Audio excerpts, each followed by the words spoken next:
Usa ka sunog miulbo pasado alas 3 sa kadlawon adlong Domingo sa usa ka barangay sa Cagayan de Oro City. Ana sa upat ka mga panimalay ang naugdaw. Reklamo sa mga nasunugan ang daw kalangan sa bumbero tungod sa gubang fire truck sa lugar. Ani ang report.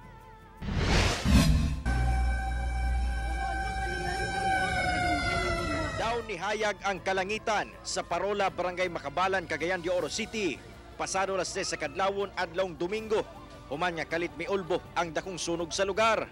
Sa kuhang video, tataw ang kadako sa kalayo samtang ginalamoy ang mga kabalayan sa lugar. Makita sab ang pag-abot sa mga personahe sa Bureau of Fire Protection o gilayon sab nga nagpahigayon og firefighting operation. Sa kadako sa kalayo og sitwasyon sa lugar kung asa digkit ang mga panimalay, gisaka gilayon sa third alarm ang insidente. Hinoon, pasado alas 4, nadeklara na kining fire out.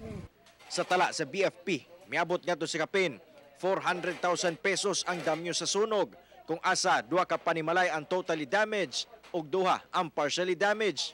13 ka individual ang apektado sa sunog. Sa cause of fire, under investigation pa siya. So, focus tayo sa electrical ignition. Pero sa cause, wala pa ito kakuha sa cause. Usa ang pamilyang Alcala sa mga nasunugan. Hurot kasunog ang ilang duha ka andana nga panimalay. Wala sab sila'y gamit nga nasalbar tungod sa kakalit sa panghitabo. Ang ako lang gid to, nay bombero.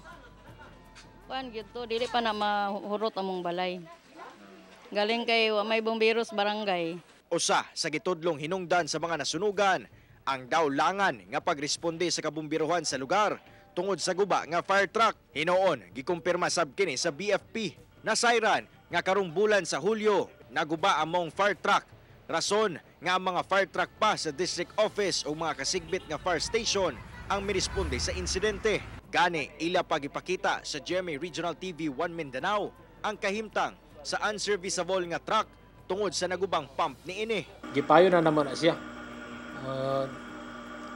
Nagpangita pa mi sa iyahang spare parts na kay iyang spare parts na kanadto pa gyud. Tungod sa kasamtangang kahimtang sa Makabalan Fire Station, hangyo nila nga og galing adunay insidente sa sunog, gilayon nga manawag sa ilang buhatan aron makapanawag sila gilayon sa ubang station mentras wala pa naayo ang ilang fire truck.